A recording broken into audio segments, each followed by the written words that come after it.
Today's theme is about leadership, and today is sort of the culmination of the 3 days, as you can imagine. And the leadership question is not only about how we develop the leadership, but what leadership do we want to represent at the end of this conversation we've had for 3 days. So our first speaker and our host from last night is Pete McCann from Case IH. And I used to be a Case dealer back in the late 70s, 1980s, and it's still a really great company. It was then, and it still is. So, and Pete, as you can tell, is a bit of a dude. He's a hipster, old hipster. He's not that old, actually. I made a mistake when I said the next generation and referred to you. I think I got that wrong. Yeah. Anyway, could you please welcome Pete McCann.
Ladies and gentlemen, and distinguished guests, let me introduce myself. My name is Pete McCann. I am the marketing manager for Australia and New Zealand for Case H. And thank you for the opportunity to attend GrowAg 2016. I'm still coming to grips with my Jillaroo career being exposed at last night's dinner, which is quite surprising. And no doubt that'll get put all over social media somewhere along the line. I guess with that video, that would have brought a few smiles to a few faces to give you an idea on how quick everything is progressing. As you've read read and heard over the last 2 days, innovation happens, integration happens, and the future happens, and it's happening a lot quicker than ever before. If you look at that red phone, that dates back to 1964. It was only 52 years ago, which I'm not 52, by the way. And I guess when you look at how far that technology's gone, you know, I guess there'd be a few guys out there that remember bag phones. I think the first bag phone my father bought was $5,500, and it couldn't leave the car, and you didn't dare use it because the costs were about $7 a minute, but it was a nice to have. Now we're looking at our phones being an extension of who we are, you know, especially if you're a teenager or a farmer with a Twitter addiction. And, you know, looking over at the summit over the past 2 days, most people in here don't remember not having a computer or a mobile phone or a colour TV.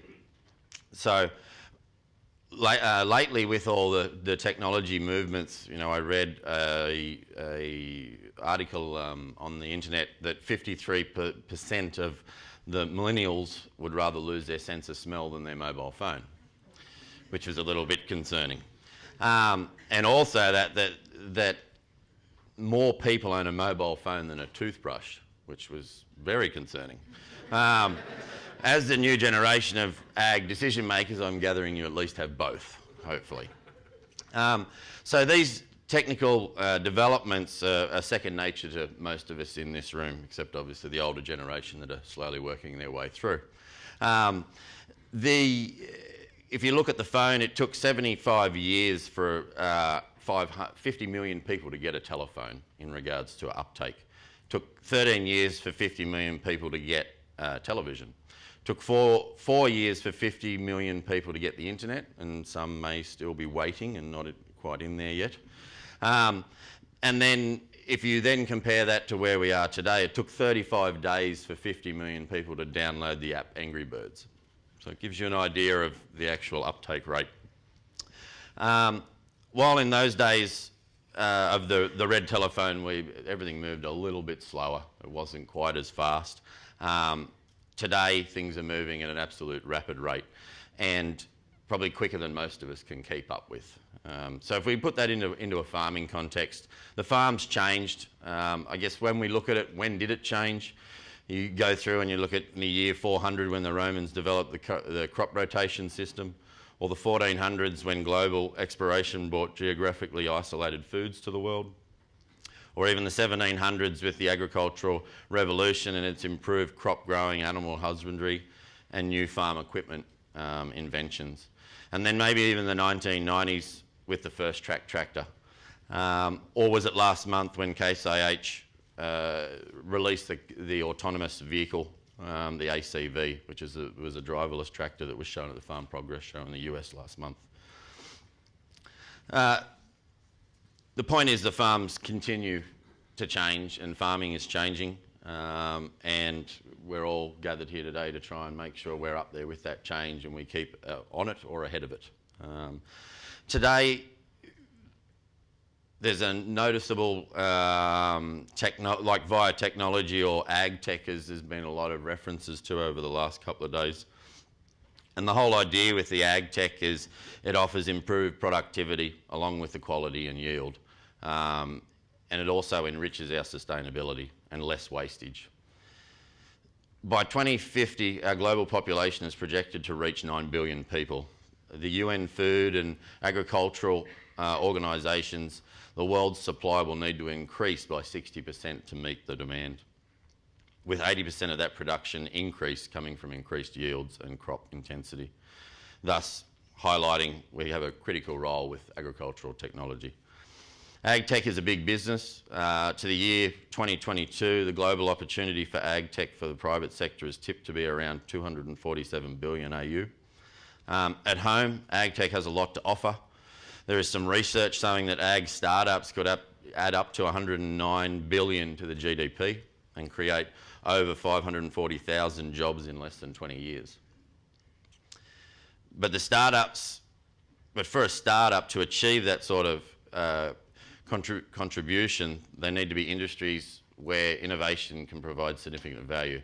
And Australian agriculture offers just that scenario. It's a high value core national industry that has significant potential for innovation impact. The NFSF predicts that in the next 13 years, by 2030, the value of the ag industry will nearly double, creating our next $100 billion industry. So how are these things going to happen? And it's all well and good to put numbers and projections and etc., but how are we going to make it happen? At the end of the day, it's already happening. Evolution is so fast today, sometimes unbelievably fast. You know, who had an Atari or a Commodore 64? There'd be a few people. So you remember putting the cassette in and pressing play and wandering off for an hour and a half and coming back and being completely shattered that it didn't load.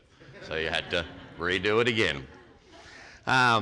So I guess looking at that point of it, you know, the younger generation that are coming through now don't have that enjoyment. If it doesn't happen in 4.5 seconds, they are not happy. And then if you go the next step, especially with our very young generation, I'm sure there's delegates out there that were made sleep under the pool table at the pub when mum and dad didn't really want to go home. It was safe, no one would step on you, etc. now you go in and there's kids just stuck to iPads, swiping and etc. And that's quite an interesting way of doing it now, especially with the uptake of how quick they take in that technology. So 5 years ago, we'd walk into a hotel and say, have you got a fax machine? You know, I guess from my side of it, I was a rep, so reps was changing a lot now. Now we go in and say, what's your Wi-Fi code? And we fall over when they say you have to pay for it, which is always a bit disappointing. So to give you an idea, you know, you're looking at Wi-Fi and Bluetooth and etc. And this is the next, I guess, great step. We heard from one of the delegates that he set up a whole network over his farm. Just on the screen are a few photos of where this room would be full of the actual signals and etc. of everyone bouncing around their information.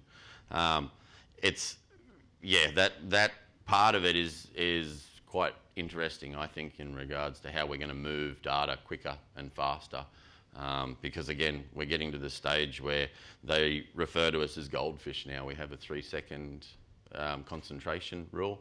And there is a rule in the world of marketing that if your video on YouTube goes any longer than 3 seconds, you've lost your customer, because people just keep clicking through. If you think about our ACV, this was released at the Farm Progress Show a month ago. You may think the driverless truck technology is a long way off, and it may be, but the components are not.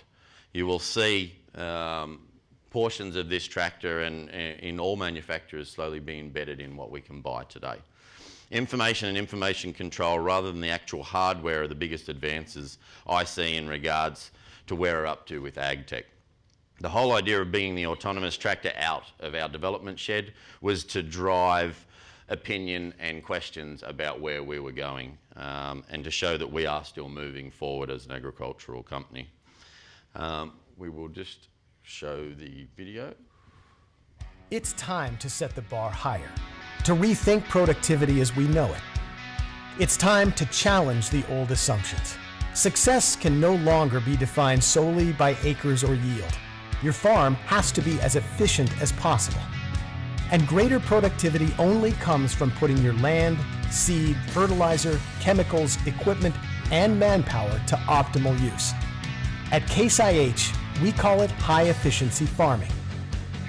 To help you achieve this, we constantly rethink every aspect of our equipment solutions, integrating the right innovations to boost your productivity and profitability. We even think of ways to impact your bottom line years from now. That's why we've developed this autonomous concept vehicle. Imagine being able to remotely operate and monitor your equipment via a portable tablet. You could just select a vehicle and send it to the field. Without an operator, the equipment would travel along private, pre-mapped guidance routes. Advanced obstacle detection will enable it to stop and wait for obstacles to clear before continuing on its route. In other cases, it would stop and send you an alert. Using real-time views from onboard cameras, you'll be able to direct the equipment to the best route around the obstacle. The system's software would automatically plot the most efficient in-field paths. And you'd make the most of narrow weather windows and work around the clock when needed, increasing overall productivity. For even greater flexibility, you could go fully autonomous or opt for a cabbed machine with both traditional driving capabilities and automation. This equipment could work in tandem with your current machines or as a fleet. What's more, autonomous equipment would work seamlessly with Case IH advanced farming systems to deliver more control than ever before and allow you to execute field prescriptions and collect the data you need for next season. As a leader in agriculture, Case IH and CNH Industrial bring you the kind of thinking that gives you the power to boost your efficiency today and in the future. How could this technology fit into your operation? Take our survey. Okay, so there's no survey. It's okay. If you firstly look at how far we've come, I was very fortunate enough to be involved in the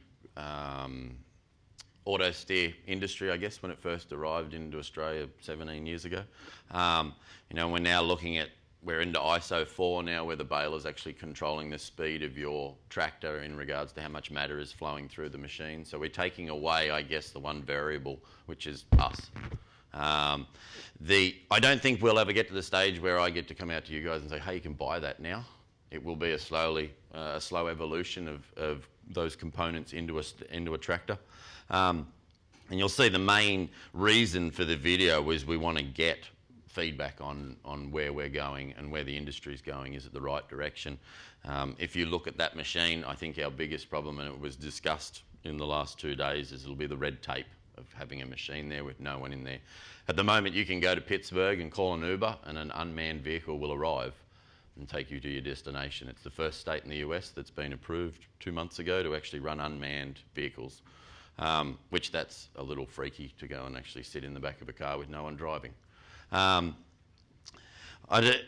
other part we do talk about, and especially to, I guess, my American colleagues, is that we do love a challenge in Australia. We did all decide to farm on the driest continent on Earth. But we've made it work, and it works well.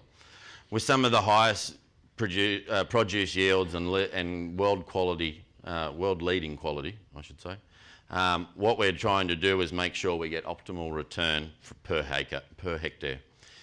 We have to make many things more efficient at the end of the day. Everything has to pay for itself, and you've got to look at every avenue possible to make every square centimetre of that farm profitable. Ag tech is the way forward here. With the information from this technology, we can now log on to how many hours are on the machine, when the service intervals are due, if there is an issue. And I'm sure we will get to the stage where we will have two very separate lines of mechanics. There'll be ones that are covered in grease that still throw spanners, and there'll be ones that do not leave a call centre. Whether it's coming to the stage that you've actually had a physical breakdown or someone needs to push out firmware or software to your machine while it's in the field.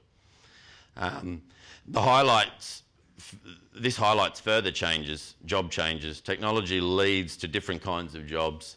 For instance, you may be a technician, as I said, that was covered in grease once, and you are now in an office feeding out firmware to machines. And most of these jobs now are in demand, didn't exist 5 to 10 years ago. There's numbers out in the field that 65% of the school kids that we have at school today will have jobs that do not exist yet. So that part of it is obviously growing at a rapid rate. So we will continue to flow with the change, technological changes. There's a lot of different opportunities out there for ag tech, and it really does open a very big door of what's next. What can we do? Well, we can do anything. We just need to find and create the technology. Thank you very much for your time.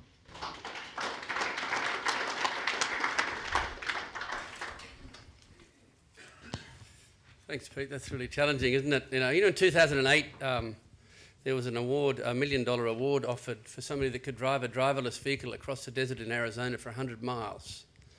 And nobody won it. The vehicle that went the farthest made it 13 miles. That was 8 years ago. In 2014, one of the mines in Western Australia went totally driverless with those big dump trucks. And the problem is, they're arriving on exactly the same piece of road, and they had to move them an inch every time because the roads were going like this. They were using less fuel, less wear and tear. It was much, much safer. And that's in 6 years. And this is just coming and coming and coming. It's a parabolic rise. And it's coming far quicker than anybody ever imagines. A very challenging conversation we're going to have on farm around how that's going to work.